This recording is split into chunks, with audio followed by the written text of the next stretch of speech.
Welcome to Washington Today on C-SPAN Radio for Wednesday, August 30th, 2023. Hurricane Idalia makes landfall in Florida as a Category 3, moving quickly across the state. We'll hear from Florida Governor Ron DeSantis and President Joe Biden about state and federal response. President Biden also talking today about the ongoing recovery from the wildfires on Maui, Hawaii, as the search for the missing comes to an end and the next phase, toxic debris removal, begins. President promising Hawaii that federal help will not go away as long as it is needed. Commerce Secretary Gina Raimondo finishes up her trip to China, explaining what she meant when she had told reporters that China was becoming uninvestable for U.S. businesses. We'll talk about the trip and the accomplishments with Hope King, AXIOS Senior Business Reporter. And the White House National Security Council spokesman John Kirby discusses a possible North Korea-Russia military arms deal and an apparent coup in the African country of Gabon. And we begin with Hurricane Idalia, which after briefly strengthening to a Category 4 Tuesday night, dropped down to Category 3 as it made landfall today in the Big Bend region of Florida, with sustained winds of 125 miles per hour, flooding streets and causing widespread power outages. It was the first major storm to hit this region of Florida since Hurricane Idalia in 1950. The National Weather Service office in Tallahassee said locations may be uninhabitable for several weeks or months because of wind damage and or storm surge. Florida Governor Ron DeSantis did a number of news conferences throughout the day, beginning at 6:30 a.m. Eastern in the State Emergency Operations Center in Tallahassee. For storm, that means sustained winds in excess of 130 miles per hour. The hurricane will make landfall within the next 2 hours in and around Taylor County in the Big Bend region of Florida. The National Hurricane Center expects storm surge to reach up to 16 feet in some areas of the Big Bend region. That level of storm surge is life-threatening. Do not go outside in the midst of this storm. If it's calm where you are, it may be because you are in the eye of the storm, and those conditions will change very, very quickly. So wherever you are, hunker down and don't take anything for granted here. This is a very, very powerful storm. Governor Ron DeSantis, 6:30 a.m. Eastern in Tallahassee, Florida.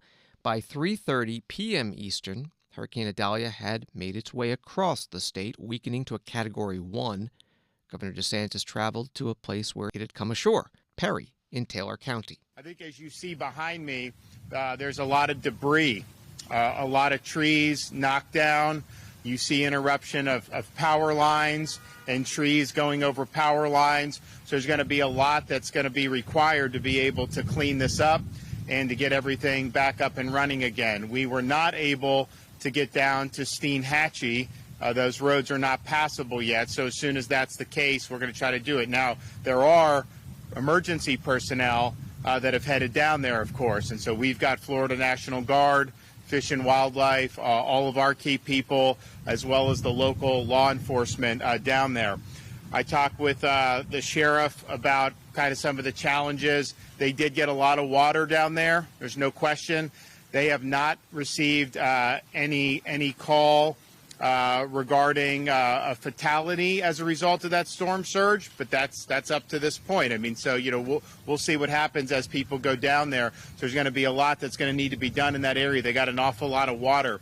There are reports of people trying to loot down in Steinhatchee, and I've told all of our personnel at the state level, you protect people's property, and we are not going to tolerate any looting in the aftermath of a natural disaster. I mean, it's just ridiculous that you would try to do something like that on the heels of an almost Category 4 hurricane hitting this community. I'd also just remind potential looters that you never know what you're walking into. People have a right to defend their property. This part of Florida, you got a lot of advocates and some proponents of the Second Amendment. And I've seen signs in different people's yards in the past after these disasters, and I would say it's probably here, you loot, we shoot. You never know what's behind that door. If you go break into somebody's house and you're trying to loot, these are people that are going to be able to defend themselves and their families. So I would not do it.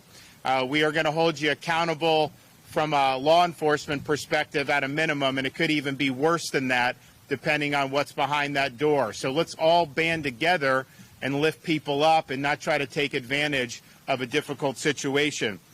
We're going to have a report on some of the roads with FDOT. Now, by and large, the roads are, I would say, probably better than what I would have thought, just given the severity of the storm. Now, you see, there's a lot here for sure, but we were able to get from Tallahassee down here without much of a problem. I know Jared and his team, they've already cleared a lot of roadways. There's going to be more that needs to be done, and we understand how important that is. And the same thing with the power restoration. Those efforts are ongoing. As soon as the storm passed where it was safe to go, these guys have been out working. Now, in a place like Taylor County, some of this stuff you could see, you just have to reconnect it. It probably won't be as difficult. There's other parts in Taylor County where the poles have been knocked down. Some of them may be snapped in half. That's going to require a little bit more extensive effort to be able to get that up and running. So all of that is going to be tackled, and all that is going to be done. They want to get people hooked up back online as quickly as possible. Florida Governor Ron DeSantis at a news conference late afternoon in Perry, Florida. The White House said that ahead of Hurricane Idalia making landfall in Florida, President Joe Biden directed the federal government to pre-position personnel and resources to immediately support the response and recovery efforts, not only in Florida, but Georgia, South Carolina, and North Carolina as well. And that includes urban search and rescue and Coast Guard teams to help the search and rescue efforts, 1.5 million meals, 1.5 million liters of water, Red Cross resources for sheltering up to 20,000 survivors, and Army Corps of Engineers teams to support any power restoration needs. President Biden spoke at the White House this afternoon. Earlier today, I made a point to speak to all the governors most likely to be impacted by this storm. I spoke with Governor DeSantis several times, Governor Kemp, Governor McMaster's, Governor Cooper, about the impacts of the storm and that made landfall at 7:45 this morning as a Category 3 hurricane. And it's moved over land and is now shifted to Category 1, but it is still very dangerous with winds up to 75 miles an hour. And the impacts of this storm are being felt throughout the southeast, even as it moves up the eastern coast of the United States, affecting Georgia, South Carolina, North Carolina. And we have to remain vigilant, and there's much more to do. I just came from the Oval Office where I met with the FEMA administrator, who's standing to my left here, and our federal response folks. And early Monday morning, long before the storm made landfall, I spoke with Governor DeSantis and approved an early request for emergency declaration to enable him to have the full support ahead of time to protect the people's lives in the state of Florida. We surged personnel to Florida to help the state move people quickly to safety and out of a danger zone, and to help the governor and his team to the greatest degree possible in advance of the hurricane's arrival. And I directed the FEMA to redeploy resources, including up to 1,500 personnel and 900 Coast Guard personnel throughout the southeast. I directed Administrator Criswell to stay in close touch with the governor. She was with me when I was speaking to him as well. And I guess he's maybe tired of hearing of both of us, but he seemed like he welcomed it. As a matter of fact, I've asked that she get on the plane and leave for Florida this afternoon. She'll meet with Governor DeSantis tomorrow and begin conducting the federal assessment at my direction. Federal teams on the ground are going to continue to work with the first responders in Florida, Georgia, South Carolina, North Carolina to get people to safety. You've all been reporting this. You've seen it on television. There are a number of rescues already taking place as I walked out of my office a moment ago to begin to recover from the impacts of this storm. I let each governor I spoke with know if there's anything the states need right now, I'm ready to mobilize that support of what they need. I don't think anybody can deny the impact of the climate crisis anymore. Just look around. Historic floods, more intense droughts, extreme heat, significant wildfires have caused significant damage like we've never seen before, not only throughout the Hawaiian Islands in the United States, but in Canada and other parts of the world. President Biden at the White House, as he said. Standing beside him was the FEMA Administrator Diane Criswell, also there, the Defense Secretary Lloyd Austin, the Homeland Security Secretary Alejandro Mayorkas, and General Mark Milley, Chair of the Joint Chiefs of Staff. Administrator Criswell earlier was in the White House briefing room for the press secretary's regular news conference. At that time, she said that the $3.4 billion remaining in the Federal Disaster Relief Fund should be enough to handle current major disasters, including Hurricane Idalia. The Biden administration has sent to Congress an emergency funding request that includes $12 billion more for FEMA. Here's the administrator taking a reporter's question. Yesterday, you had said that FEMA's disaster relief fund was running low. With what we've seen from this storm so far, there's also the Maui fires. Do you think there's enough funding? Are you confident there's enough if there's another extreme weather event in the next month? Yeah, so yesterday, as I announced, I directed my personnel to implement what we call immediate needs funding, and that prioritizes the remaining funding within the disaster relief fund to support those life-saving efforts. I believe through this effort we have plenty of funding to be able to support our ongoing efforts in Maui as well as this event, to include Florida, Georgia, South Carolina as needed. But we are monitoring it very closely, right? Every day we are looking at what the cost of these storms are as we approach the end of this fiscal year, and if we have another storm, we're going to have to closely monitor what impact that's going to have and any other actions we might have to take. Diane Criswell, the administrator of FEMA, the Federal Emergency Management Agency, in the White House briefing room. The $12 billion in emergency disaster aid money that President Biden has requested for FEMA is packaged in a $40 billion bill that also includes $13 billion for military aid to Ukraine. And that has drawn opposition from both of Florida's Republican senators. Senator Marco Rubio was interviewed today on Fox News.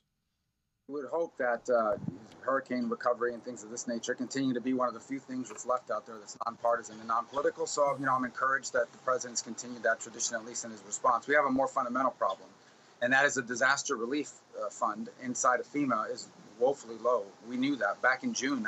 Since June, I've been trying to get money into it, knowing we're going into hurricane season, not knowing we're going to have fires in Maui and so forth. And they don't have enough money to do any of this. And moving forward, especially as we get into recovery, when you add in this storm and you add in the fires in Maui. And by the way, there's a bunch of previous storms where the reimbursements to local governments are still on the pipeline. And what they've said is two things. The first is they're going to use the limited money they have left to prioritize these new storms ahead of the reimbursements from the old storms, and that's a real problem for local governments. But the more nefarious one, and the one I hope they back off on, is they've been saying, we'll do disaster relief, but we're going to pair it up with Ukraine funding. Okay, no matter how anybody feels about Ukraine funding, those two things should never be one for the other. Okay? Right. When it comes to taking care of Americans that have been harmed, that should be priority, and I hope the White House backs off of that position. Senator Marco Rubio, Republican from Florida, today on Fox News Channel. And the other senator from Florida, Republican Rick Scott, taking the same position. Senator Scott saying that he'll be calling for a vote when the Senate returns to session from the August break next week. They're back on Tuesday, on a bill he's going to introduce that will combine the $12 billion more for FEMA that the president has requested, along with hurricane tax breaks and aid to Florida's citrus growers from previous natural disasters, and a vote on that without any other aid, such as the Ukraine aid. This is Washington Today. You heard some references to the Maui wildfires, the aftermath of those wildfires on the Hawaiian island, moving to a new phase from search to removal of hazardous waste. The death toll is officially at 115, but 388 people remain unaccounted for, according to a list compiled by the FBI. The Lahaina Maui Police Chief John Pelletier says that the list will be updated at the end of the week as new information comes in. He says the police have received 110 official missing persons reports, and more than 50 of those remain open. Daryl Oliveira is the interim head of the Maui Emergency Management Agency. He spoke at a news conference in Maui late Tuesday. We have wrapped up almost completely the search and recovery mission and moving into the next phase. That next phase is with the EPA doing the hazardous waste removal. That piece is critical to ensuring the safe access for everyone else going forward. Every step we take forward is a step with purpose, intent, and sensitivity. We really want to make sure that when we let people in, it is safe. I would love to give you a schedule on how fast this would move, but obviously it depends. As you can imagine, if any of you have seen either in footage or video or photos, the extent of material that's out there, there's a lot of cleanup that needs to be done before we can allow people in to ensure their safety. So as we develop and formalize that plan and have more definitive timelines, we will share that with everyone. Right now, that work is starting. EPA is already on the ground. There's a lot of coordination with what they need to do, and I'll let our EPA representative give you the details. But as you can imagine, there's coordination with ensuring it is safe for them to be on the ground as well. We may still have energized power lines and other hazards that we need to take care of so they can do their work safely and effectively. As the mayor said, we really want to move quickly to get people home. We're calling the phase after the hazardous materials removal the return to Lahaina phase. We really want to stress we want to get people back home. The business is back in place. Again, we're going to do that with safety always being paramount. With that particular mission, I just want to assure the community, as you see the EPA going in to remove the hazardous waste, they are not removing personal belongings. They're doing it with sensitivity, with cultural representatives observing and guiding what they're doing. We're also very appreciative and sensitive. Lahaina is such a rich cultural and historic place that, again, every step we take is with appropriate measures in place. Darryl Oliveira is the interim head of the Maui Emergency Management Agency at a news conference in Maui, Hawaii, late Tuesday. Today, President Biden at the White House said the federal government will continue to provide funding to Maui, but the recovery will be taking time. We've already dedicated $400 million to pay for the debris removal. Once we get the toxic stuff out, to take all the removal, and the federal government's going to pay for that. The state is not paying for that. And we're going to dedicate more if necessary. But I want to be clear with the people of Maui about what to expect. The work we're doing is going to take time, in some cases a long time. We're going to do it in a way to make sure we're respectful to the wishes and the traditions of the people of Hawaii as well. The process of removing hazardous material and cleaning the environmental damage means folks can't get back in the area right away.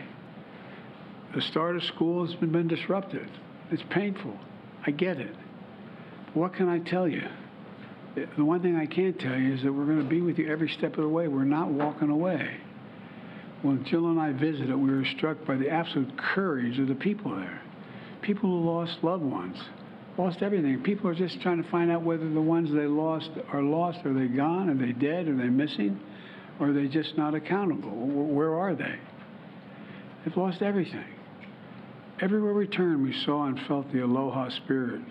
Neighbors helping neighbors. I mean, I know this sounds kind of corny, but it's true. It's true.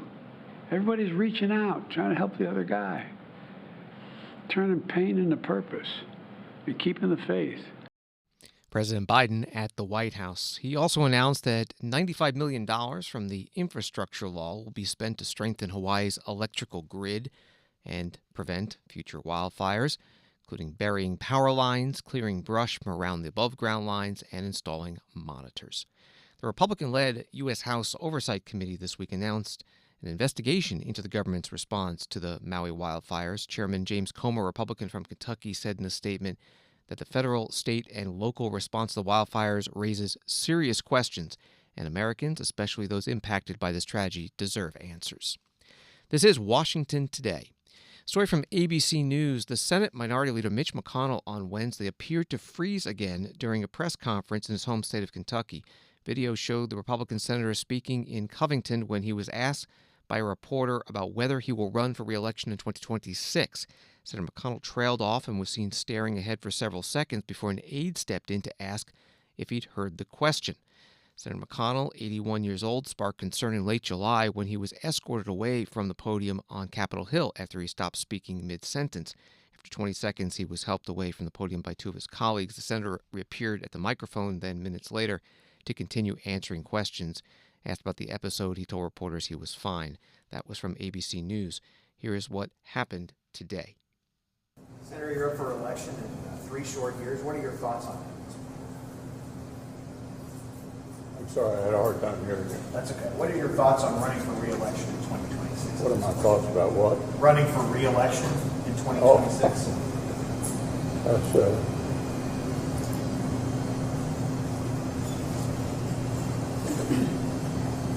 Did you hear the question, Senator? Running for re-election in 2026?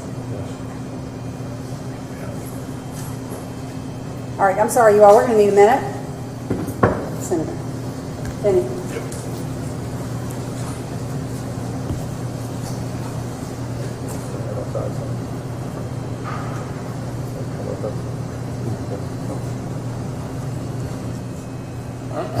Okay. Somebody else have a question? Please speak up. The Senate Republican leader Mitch McConnell in Covington, Kentucky today at a news conference. The Senate is back in session September 5th after the August break. Story from the Washington Post. The judge ruled Wednesday that Peter Navarro, a Trump White House advisor charged with criminal contempt of Congress, cannot argue to a jury that he was barred by executive privilege from providing testimony and documents to the House committee investigating the January 6, 2021 attack on the U.S. Capitol. Peter Navarro, who has written and spoken extensively about his role in efforts to reverse former President Donald Trump's 2020 election defeat, is set to go on trial in the contempt case next week in U.S. District Court in Washington. The charges stem from his refusal to comply with a subpoena issued by the now disbanded bipartisan committee months before its televised hearings on the Capitol riot last summer and fall. That was from the Washington Post. Peter Navarro spoke with reporters outside the federal courthouse in Washington. The judge, I thought, very thoughtfully went through the case law today, and the message that you here in the press should take away from that is he said repeatedly that based on the court rulings, so many of these questions are open questions. Open questions. So how am I, as somebody who is clearly following the president's direction, how am I supposed to be able to sort through all of these legal issues when it took the judge in this case over an hour to do the very same thing, which is interesting. And by the way, there is not a single White House advisor who hasn't asserted executive privilege. It's not like I'm the only one who's done this. Peter Navarro is a former advisor to former President Donald Trump. He was director of the White House Office of Trade and Manufacturing Policy, speaking today outside the U.S. District Courthouse in Washington, D.C., after a judge ruled that executive privilege cannot be used in a defense to Peter Navarro's contempt of Congress trial, which starts next week. Story from Politico. A federal judge ruled Wednesday that Rudy Giuliani is legally liable for defaming two Georgia election workers who became the subject of conspiracy theories related to the 2020 election that were amplified by Donald Trump in the final weeks of his presidency. In an unsparing 57-page ruling, U.S. District Court Judge Beryl Howell said Rudy Giuliani had flagrantly violated her orders to preserve and produce relevant evidence to the election workers, Ruby Freedman and Shay Moss, resulting in a default judgment against him. She also ordered him to pay Freedman and Moss punitive damages for failing to fulfill his obligations. That from Politico. Washington Today continues in a moment. When citizens are truly informed, our republic thrives. Get informed straight from the source on C-SPAN. Unfiltered, unbiased, word for word. From the nation's capital to wherever you are. Because the opinion that matters the most is your own. This is what democracy looks like. C-SPAN, powered by cable. Welcome back to Washington Today, available as a podcast wherever you find your podcasts and on the C-SPAN Now mobile app. Story from Reuters out of China. U.S. Commerce Secretary Gina Raimondo talked up American firms' desire to do business in China and her hopes for future engagement with Chinese officials on market access on Wednesday after earlier comments over China being uninvestable. At a press conference in Shanghai, Secretary Raimondo said she had not expected any breakthroughs on issues affecting U.S. firms such as Intel, Micron, Boeing, Visa, and MasterCard in her first meetings with Chinese officials, but did hope to see some results in the next few months as a result of her 4-day visit to Beijing and Shanghai. That reporting from Reuters. Here's one of the exchanges between Secretary Raimondo and a reporter at the news conference. Next, we'll go to Mackenzie Hawkins from Bloomberg. Thanks so much, Secretary, for taking the time to answer our questions. You've spoken a lot on this trip about increasing risks facing U.S. business here. IP issues, subsidies, the anti-espionage law, that businesses have told you is making China increasingly uninvestable. And I assume that the commercial dialogue is meant to address those concerns, but do you feel you've reached any concrete agreements with the Chinese to improve the situation now, and in particular on behalf of the companies whose issues you raised, such as Intel, Micron, and Boeing? Yeah, thank you. So I had no expectation that on my first visit here and my first meeting with Chinese officials that we would suddenly resolve specific issues, some of which have been happening for, more than a decade. So no, but I think that it would have been unrealistic to think that we would do that. What I did accomplish is that I was able to lay it on the line directly, concisely, in some detail with respect to the challenges that U.S. industry and workers are facing. And I want to be clear about what I said. There is appetite among U.S. business to continue to do business here. The market is enormous. But it has, and these are companies that have operated here for decades, and these are companies that operate in very challenging environments all over the world. But the environment has to be predictable, there has to be a level playing field, there has to be due process, there has to be transparency. And so my point was, U.S. business needs to see some action taken to address these issues. Otherwise, they will deem it as just too risky. And as I said, uninvestable. So we were able to talk, and also, U.S. business, especially ones that have been operating here for a long time, they are used to traditional challenges of IP theft, market access, dealing with subsidies and state-owned enterprises. But it's becoming, in some ways, even tougher. Raids on U.S. businesses. The counter-espionage law, which I've referenced a few times, issues around data localization, issues around local content requirements and preferences for locally owned companies and Chinese-owned companies. So my point was, we want a dynamic trade relationship, but we want one that serves American workers and businesses and that's in our interest. And in order for that to happen, there have to be some changes. Because U.S. business, in many cases, patience is wearing thin, and it's time for action to make it a more predictable, reliable, less arbitrary business climate. Commerce Secretary Gina Raimondo at a news conference in Shanghai, China. Hope King, AXIOS Senior Business Reporter, has been following the Secretary's trip and joins us now on the phone. Thanks for being on Washington today. What were the goals of the Secretary's visit, and did she accomplish them? I think that from her perspective, she accomplished the goals based on what she heard from U.S. business leaders. So prior to her trip, she had held meetings with over 100 U.S. company CEOs and senior leaders, and she said what she heard from them was that they wanted a line of communication between the U.S. and China on the regulatory environment in China and also on some of the export controls and some of the risks. So from that perspective, she called the trip a success. Who did she meet with while she was there? She met with a few officials, including Premier Li Cheng, Vice Premier He Lifeng, and the Minister of Commerce, Wang Wentao, and she called all of the conversations candid, productive, and that she didn't throw any punches, or pull any punches, I should say. Did China say what its goals were and whether they're the same as the U.S.? I think based on the fact that this was the first visit by a U.S. Commerce Secretary in 5 years, they wanted to also have this line of communication not only open, but to signal to the world that they were at least having these conversations.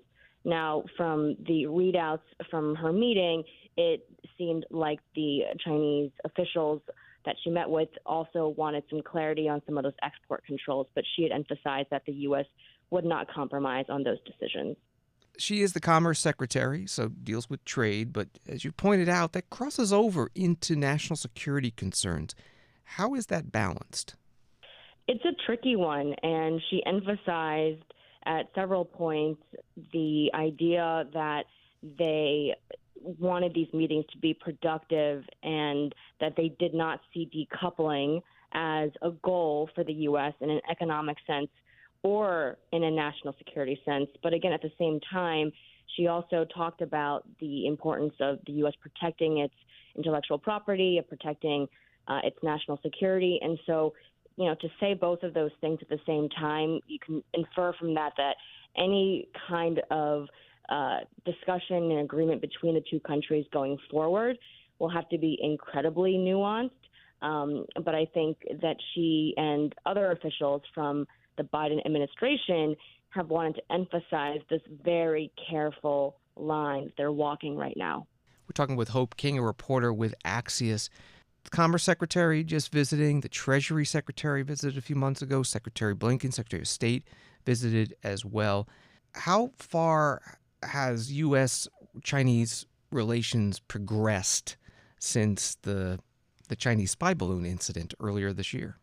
Well, there's certainly the appearance of more of these discussions and that could signal sort of a thawing. But I think the frequency of the discussions and the seniority of the meetings that we're witnessing also indicates that there is a lot of focus on making sure the relationship is within the bounds of what the U.S. wants.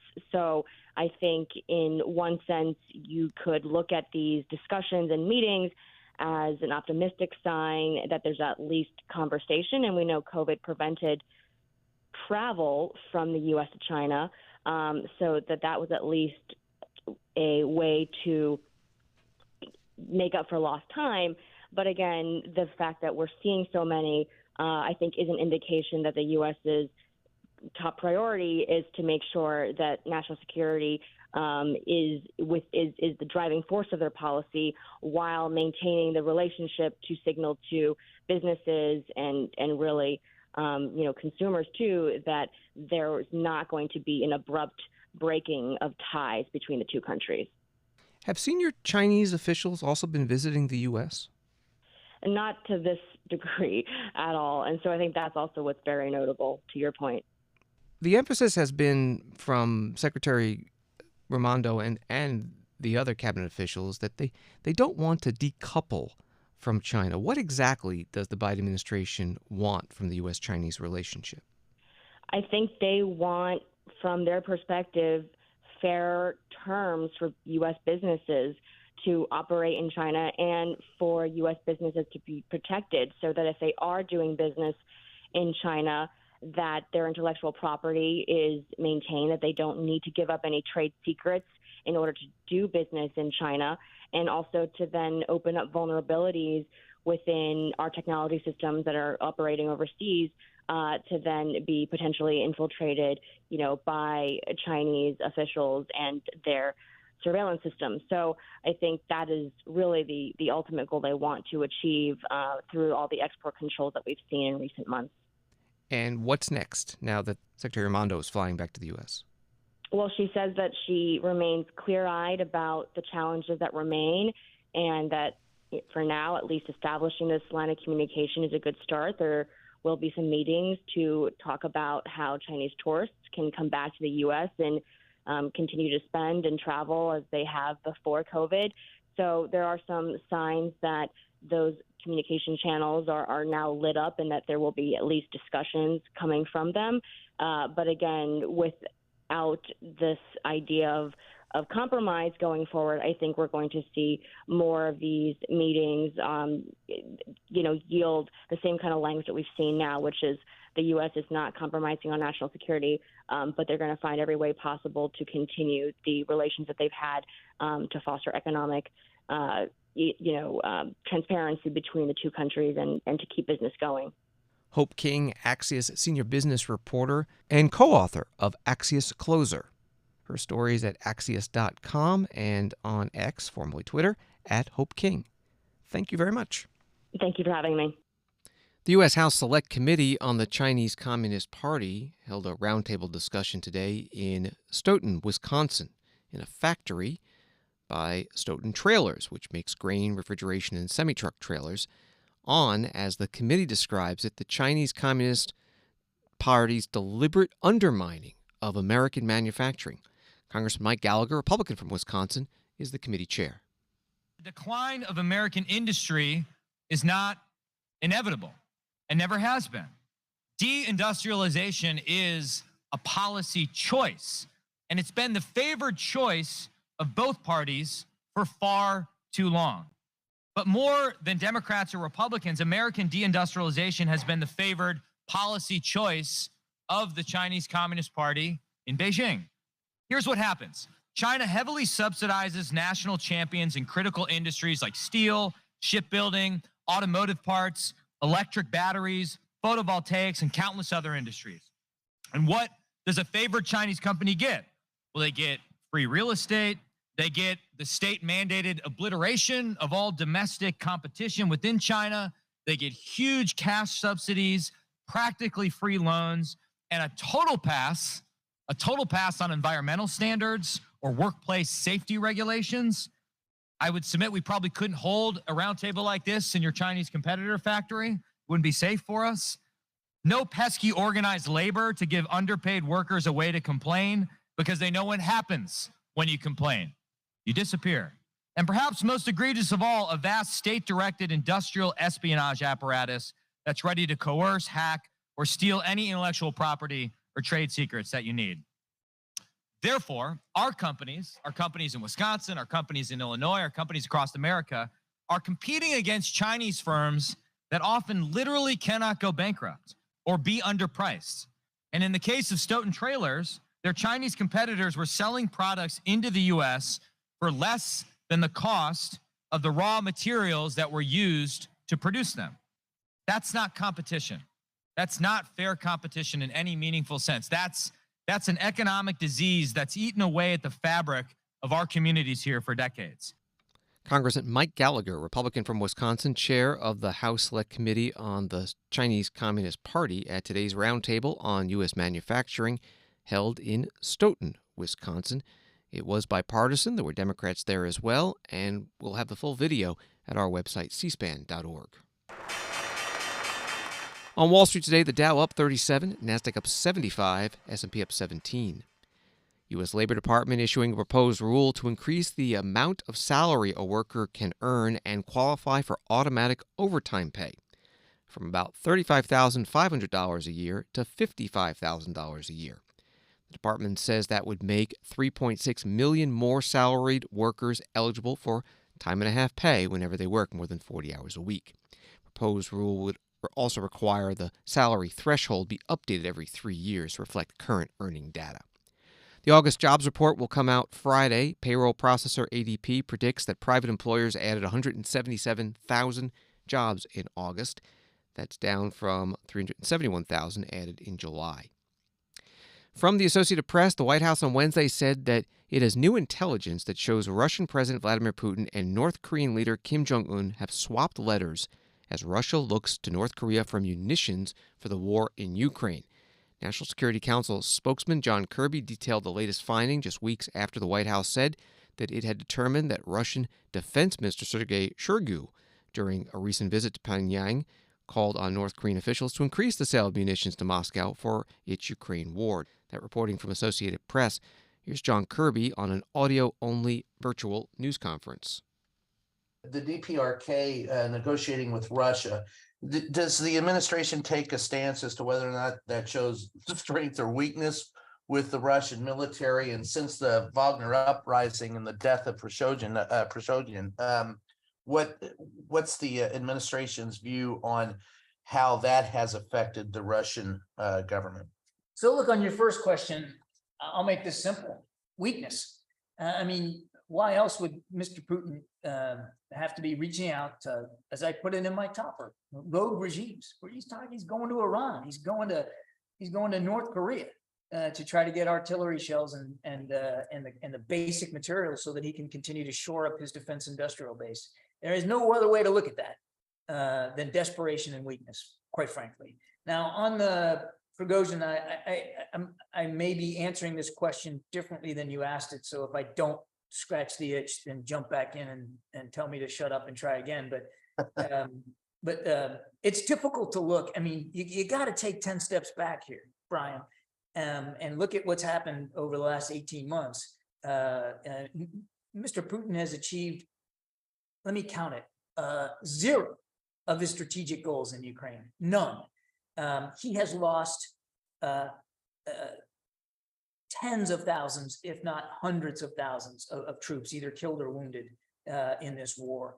And none of his strategic goals have been achieved. And as I said earlier, he's reaching out to Iran for drones, and he's reaching out to North Korea for artillery and basic electronic components to fund his to arm his troops. And you've got the Ukrainians now on the offense in the east.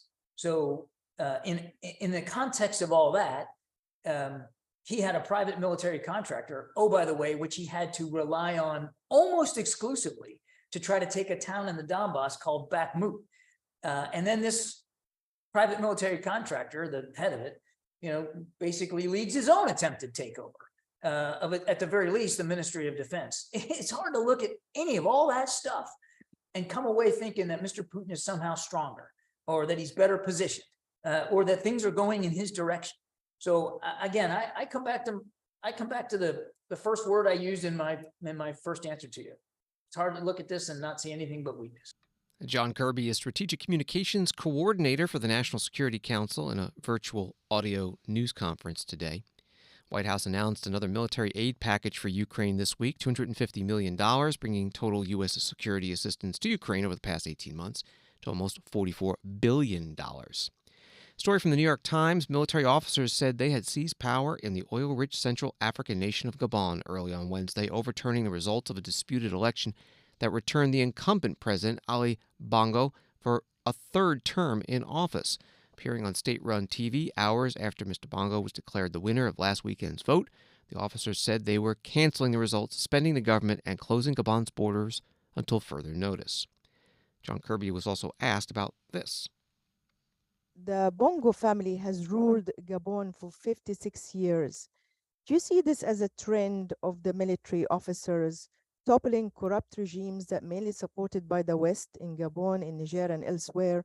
Would you see it like a new trend of military officers taking over and changing the dynamics in the Sahel and Central Africa? So look, I think it's too soon to call this a trend. It's obviously deeply concerning. Here, yet another country where military officers have taken these dangerous and reckless steps and attempted takeovers of democratically elected governments. And again, back to Jeff's question, we remain focused on promoting democracy on the continent and around the world, because we think that's the best type of governance to promote peace and prosperity for people.